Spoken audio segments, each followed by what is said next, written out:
Please আমাকে kiss করবেন না। কেন করব না? তোকে আজকে অনেক আদর করব। না না প্লিজ, আপনি এমনটা করবেন না, আমাদের তো বিয়ে হয়নি। বিয়ের পর তো সবটা করবই, কিন্তু এখনো তোকে অনেক বেশি আদর করব। না না, আমি কোনো অবৈধ সম্পর্ক চাই না প্লিজ। আপনি আমাকে স্পর্শ করবেন না প্লিজ। আপনি এমন কেন করছেন? তোকে অনেক বোঝানোর চেষ্টা করেছি, কিন্তু তুই বুঝিসনি, তাই এখন তোকে জোর করে আদর করব। আমি কি অন্যায় করেছি যে আপনি আমার সাথে এমনটা করছেন, আমাকে এখানে তুলে এনেছেন? তুই কিছুই করিসনি, কিন্তু আমাকে ভালোবাসিস না কেন? আজকে আমি জোর করে ভালোবাসাটা আদায় করে নিব। জোর করে কিন্তু ভালোবাসাটা হয় না, শুধু দেহের চাহিদাটা মেটানো যায়, সেটা আপনি খুব ভালো করেই জানেন। তুই আমাকে যা বলার বল, তারপর আমি শুধু তোকেই ভালোবাসি আর তোকে বউ হিসেবে চাই।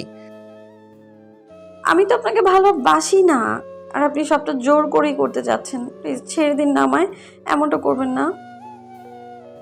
আজকের কোনো ছাড়াছাড়ি নেই। তোকে অনেক বোঝানোর চেষ্টা করেছি, আর তুই আমার কথাটা বোঝার চেষ্টাই করিস না। ইভেন আজকে 2টা বছর যাবত আমি তোকে পাগলের মতো ভালোবাসি। তোর সব অপমান অবহেলা সহ্য করে নিয়েছি, তুই বোঝার চেষ্টাই করিস না। আমি আপনাকে ভালোবাসি না, আপনি কেন বুঝতে চাইছেন না? সত্যিকারে ভালোবাসি তো, এই জন্য ভালোবাসিস না, তাই না? কেউ যদি তোর শরীরটাকে ভালোবাসতো আর এই শরীরটাকে নোংরা করে দিত, তাহলে তার মায়ায় পড়তি। 2 দিন পর ঠিকই কোনো নেশাখোরের সাথে রিলেশনে যাবি আর নিজেকে নোংরা করে ফেলবে। কিন্তু আমার পবিত্র ভালোবাসাটাকে তোর কাছে তুচ্ছ মনে হচ্ছে, তাই না?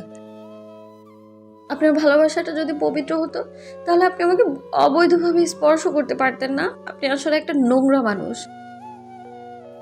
আমি তোকে পবিত্রভাবেই ভালোবাসতে চেয়েছিলাম, তাই এত ভালোবাসার পরও তোকে প্রপোজ না করে বাসায় বিয়ের প্রপোজাল পাঠিয়েছিলাম, কিন্তু তুই সেটা রিজেক্ট করে দিয়েছিস। তারপর যখন প্রপোজ করলাম, তুই আমাকে সবার সামনে অপমান করেছিস। 2টা বছর তুই আমাকে ইগনোর করেছিস। এটা কি তোর জন্য অন্যায় ছিল না? তার উপর এখন বলছিস অপবিত্রভাবে তোকে ভালোবাসতে চাইছি। তুই যদি সেটা ভাবিস তাহলে সেটাই, কিন্তু আমি তোকে ভালোবাসি, তাই জোর করে হোক আর যেভাবে হোক তোকে বিয়ে করবই, আর তোকে নিজের করে নিব। আজকে তোকে আমি এমনভাবে আদর করব যার জন্য তুই আমাকে ছাড়া অন্য কাউকে বিয়ে করতে পারবি না। এরপর তুই আমাকে ভালোবাসিস না বাসিস তাতে আমার আফসোস নেই, বিয়ে না করলেও আফসোস নেই। আজকে তোর সাথে রাগ করেই সবটা করব। এত ভালোবাসার পরও যখন তুই সেটা বুঝতে পারলি না, এটা আমার ব্যর্থতা। আমি তোকে বোঝাতেই পারিনি, তাই আজকে আর কোনো ছাড়াছাড়ি হচ্ছে না। প্লিজ, আপনি আমার এত বড় সর্বনাশ করবেন না প্লিজ। আমি কারো সামনে মুখ দেখাতে পারবো না। আপনি কেন আমার সাথে এমন করছেন? সর্বনাশ না, আজকে তোকে ভালোবেসে আদর করব। অনেক বেশি আদর করব, যেটা তোর কাছে সর্বনাশ মনে হচ্ছে। আর কি বলছিস? আমি তোর সাথে কেন এমন করছি? এত কিছুর পরও যদি বুঝতে না পারিস তাহলে সেটা তোর দুর্ভাগ্য। প্লিজ আমার সাথে এমনটা করবেন না প্লিজ, তাহলে আমি কাউকে মুখ দেখাতে পারবো না, সবাই আমায় ধর্ষিতা বলবে। এর জন্য তো সলিউশন আছে। তোকে আদর করার পর তুই আমাকে স্বামী হিসেবে মেনে নিবি, বিয়ে করে নিবি, তাহলেই তো আর কেউ বলতে পারবে না।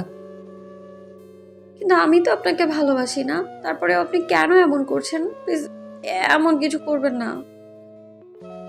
ভালোবাসলেই যে তাকে বিয়ে করতে হবে তা তো নয়, অ্যারেঞ্জ ম্যারেজ করেও তো বিয়ে করা যায়। আর আমি তোকে ভালোবাসি তাতেই অনেক। তোর আমাকে ভালোবাসতে হবে না, আমি তোকে নিজের মতো করে ভালোবেসে নিব। যে ভালোবাসা এত নোংরামি, আমি সেই ভালোবাসা চাই না। প্লিজ আমায় ছেড়ে দিন। বললাম না আজকে তোর কোনো কথাই আমি শুনবো না। অনেক বোঝানোর চেষ্টা করেছি, কিন্তু তুই বুঝিসনি, তাই আজকে কিছু বুঝতে চাই না। আমি শুধু আজকে তোকে ভালোবাসবো।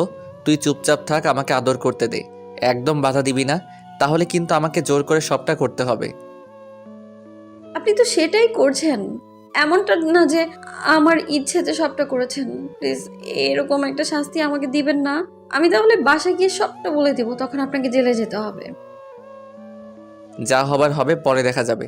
আমি আজকে কিছুতেই তোকে ছাড়ছি না। আজকে তোকে ভালোবেসে পরিপূর্ণ না করে দিয়ে আমি শান্ত হব না। আজকে তোর নেশা আমার মাথায় চেপে বসেছে। তুই কেন আমাকে ভালোবাসিস না? আমার কি নেই? আমি বাজে ছেলে? কোনো নেশা করি?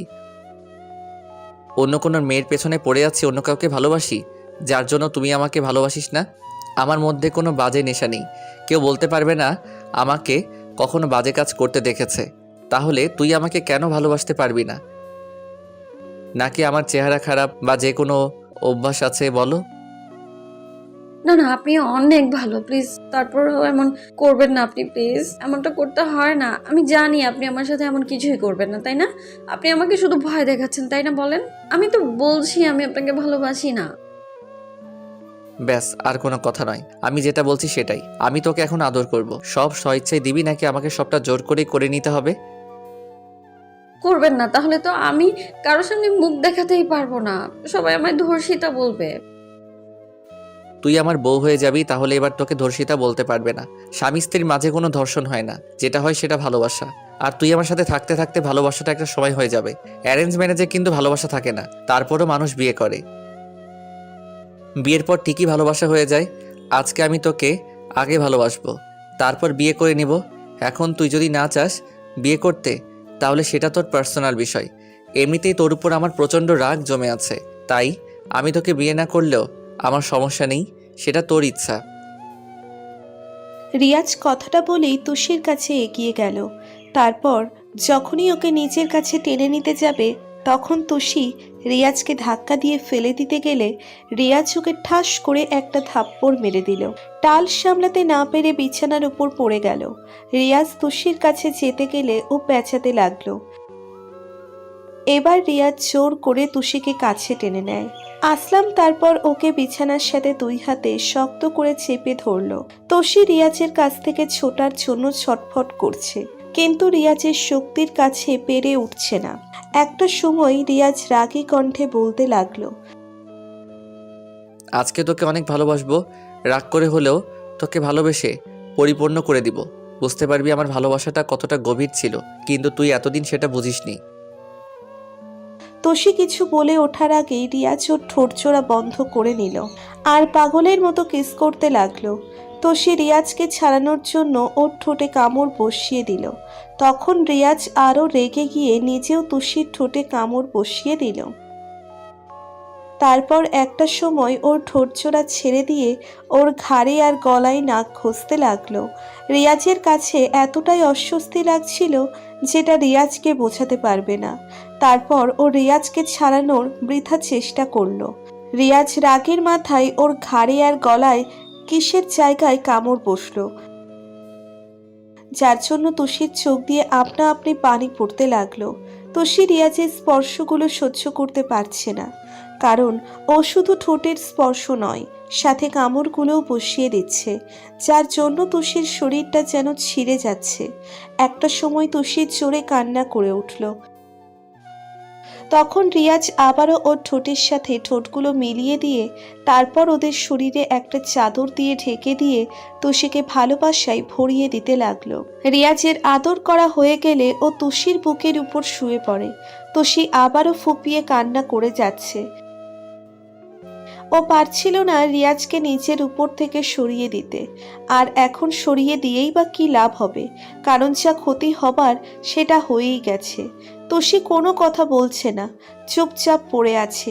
এবার রিয়াজ তুষির মুখের দিকে তাকালো, তারপর নিজেই ফুপিয়ে কান্না করে উঠল। আর তুষি মুখের দুই পাশে হাত দিয়ে সারা মুখে কিস করতে লাগলো। কেন বুঝিস না আমি তোকে কতটা ভালোবাসি? তোকে আমি বোঝাতে পারলাম না। তোকে জীবনের চাইতেও বেশি ভালোবেসেছিলাম, আর তুই আমার ভালোবাসাটার মূল্য দিলি না। এমনভাবে আমাকে সবার সামনে অপমান আর অবহেলা করলি, যার জন্য রাগ করে আমাকে এমন একটা কাজ করতে হলো। আমি জানি তুই অন্য একটা ছেলেকে পছন্দ করতি, যেন ওকে ভালো না বেসে ফেলিস, তার জন্য এরকম একটা কাজ করলাম। এরপর তুই আর অন্য কাউকে নিয়ে ভাবতে পারবি না, আর এসব জানাজানি হলে কেউ ভালোবাসবে না। এখন তোর হাতে একটাই অপশন, তুই শুধু আমাকে ভালোবাসবি আর আমাকে বিয়ে করে নিবি। এখন বাকিটা তোর হাতে। আমি চাইনি তোকে এমনভাবে আদর করতে, কিন্তু দেখ, আমার ভালোবাসাটা তোর কাছে এতটাই তুচ্ছ ছিল যে বারবার তোর কাছে বিয়ের প্রস্তাব পাঠানোর পরও তুই আমার আব্বু আম্মুকে অপমান করেছিস। আমি অনেক বুঝেছি তোকে, কিন্তু তারপরও তুই বুঝিসনি। আব্বু আম্মুকে যেদিন ছোট করে কথা বলেছিস, সেদিন আমার কাছে অনেক বেশি খারাপ লেগেছে, তাই আজকে জোর করে তোর সাথে এরকম একটা কাজ করলাম। এর থেকে তো আমাকে মেরে ফেললেও পারতেন, আমি আর কোনো অভিযোগ করতে পারতাম না। তারপরে আপনি আমাকে এমন করে নোংরা কেন করলেন? তোকে মেরে ফেললে তো আমার ভালোবাসাটাই শেষ হয়ে যেত। তার থেকে না হয় এমনভাবে শাস্তি দিলাম যার জন্য তুই আমাকে ছাড়া অন্য কারো কথা ভাবতে পারবি না?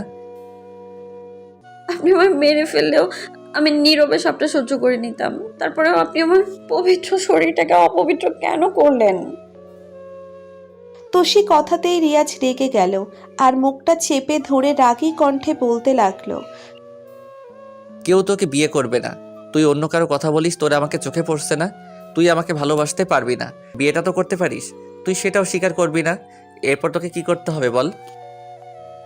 তোষি কোনো কথা বলছে না। এবার রিয়াজ ওকে ছেড়ে দিয়ে তারপর নিজেকে ঠিক করতে লাগলো। তখনই দরজায় কারো ধাক্কার শব্দ পেয়ে রিয়াজ গিয়ে দরজাটা খুলে দিল। খেয়াল করলো ওর কয়েকটা বন্ধু দাঁড়িয়ে আছে। রিয়াজ ওদের কিছু একটা বললে ওরা চলে গেল। তারপর রিয়াজ আবার তোষির কাছে আসলো। অনেক বেশি ভালোবাসি তোকে, কেন বুঝিস না? তোর কাজের জন্য আজ তোর সাথে এমনটা হলো। তোকে নিজের করে পাওয়ার জন্য এত বড় একটা ভুল আমাকে করতেই হলো। তারপরও সবটা মেনে নিতে চাইছিস না। এরপর কি করলে মেনে নিবি বল আমাকে? নাকি আমি মরে গেলে হয়তো তুই বিশ্বাস করবি, তাই না? তাহলে সেটাই করব। তারপরও একটাবার আমাকে ভালোবেসে দেখ। তোষি কথা বলছে না, বারবার ফুপিয়ে কান্না করে যাচ্ছে। ও বিছানায় হাঁটু গেড়ে বসে দুই হাতে হাত ভাঁজ করে রেখেছে আর কান্না করে যাচ্ছে। তোষির এমন কান্নাটা রিয়াজের সহ্য হচ্ছিল না। তখনও গিয়ে তোষির পাগুলো জড়িয়ে ধরলো আর বলতে লাগলো। একটাবার আমাকে বিয়ে করে নে দেখ। আমি এরপরও তোকে বিয়ে করতে চাইছি। অন্য কোনো ছেলে হলে তোকে বিয়ে করতো না, ঠিকই তোর সাথে এসব করে তারপর নোংরার মতো তোকে ছুঁড়ে ফেলে দিয়ে চলে যেত। তারপর আমি তোকে ভালোবাসি, তুই কেন বুঝতে চাস না? আমি তোকে কত বেশি ভালোবাসি একটু বোঝার চেষ্টা করিস না তুই? আপনি আমার সাথে যেটা করলেন, এরপর আপনাকে অনেক শাস্তি পেতে হবে। এর জন্য সারা জীবন আপনাকে পস্তাতে হবে। দেখেন, আমি কখনো আপনাকে মাফ করব না, কখনো না। মাফ করতে হবে না, তুই শুধু আমাকে বিয়ে করে নে। দেখ, আমি তোর সব কথা শুনতে রাজি। তুই শুধু আমার কাছে থাক, আমার বুকে থাকবি। দেখিস, যখন তুই আমার বাবুরামু হয়ে যাবি তখন ঠিকই তুই আমাকে ভালোবাসবি। আর আমি জানি এরপর তোর গর্ভে আমার বেবিটা চলে আসবে, তোর উপায় থাকবে না আমাকে মেনে নেওয়া ছাড়া। রিয়াজের কথাতে তোষি অনেক অবাক হয়ে গেল। তারপর কাঁপা কাঁপা কণ্ঠে বলল। আপনি এত কিছু কি করে জানেন? আমি এই সুযোগটারই অপেক্ষায় ছিলাম। আর যাকে ভালোবাসি তার সম্পর্কে এইটুকু জানতে পারবো না? আমি সবই জানি। আর তোর আব্বু আম্মু আমাদের বিয়েতে রাজি আছে। প্লিজ আমাকে বিয়েটা করে নাও, না হলে যদি আমার বেবিটা তোমার মধ্যে চলে আসে তখন তোমাকে অনেক অসম্মানের মুখে পড়তে হবে। তুই তো বেবিটাকে ফেলে দিতে পারবি না, ওর তো কোনো দোষ নেই। তুমি ওকে ফেলে দিতে পারবে বলো? জান, তুমি যত পারো আমাকে শাস্তি দাও, তারপরও বিয়েটা করো নাও, তারপরও বিয়েটা করে নাও। আমি তোমাকে ছাড়া বাঁচতে পারবো না, সত্যি মরে যাব। এর মাঝে রিয়াজ বন্ধুরা একটা কাজই নিয়ে চলে আসে। তারপর দরজা ধাক্কা দিতেই রিয়াজ আবার দরজা খুলে দেয়। রিয়াজ আবারও যখন তোষির পাগুলো জড়িয়ে ধরতে যাবে তখনও পাগুলো সরিয়ে নিল। তারপর রিয়াজের বন্ধুরা এসে তোষিকে বোঝাতে লাগলো। রিয়াজ কান্না করে যাচ্ছে। তখন তোষির মনে হলো ও যে ভুলটা করেছে তার মাসুলটা ওকেই শুধরাতে হবে। তাই তোষি ভাবলো যে রাগ অভিমান করে লাভ নেই। রিয়াজ যে কাজটা করেছে এরপর বাইরে জানাজানি হলে কেউ ওকে আর কখনো বিয়ে করবে না। তাই তো সে অনেক ভেবে চিন্তে বলতে লাগলো। এই জন্য আমি আপনাকে পরে শাস্তি দিব, কিন্তু আমি এক্ষুনি আপনাকে বিয়ে করতে চাই। আমি তো সব কথা শুনতে রাজি, তারপরও শুধু তোকেই ভালোবাসি। প্লিজ বিশ্বাস করো, আমি তোকে ছাড়া বাঁচতে পারবো না। তাহলে আমাকে এক্ষুনি বিয়ে করে নিতে হবে। আর আপনি আমাকে স্ত্রীর অধিকার দিবেন। বাসায় গিয়ে কি বোঝাবেন সেটা আপনি জানেন। আমার আব্বু আম্মুকে, আপনার আব্বু আম্মুকে সবাইকে আপনার রাজি করাতে হবে। তারপর আপনার বিষয়টা আমি পরে দেখে নিব। আমি তো বললাম তুই যা শাস্তি দেওয়ার দে, আমি মাথা পেতে নেব। তারপরও আমি শুধু তোকেই ভালোবাসি।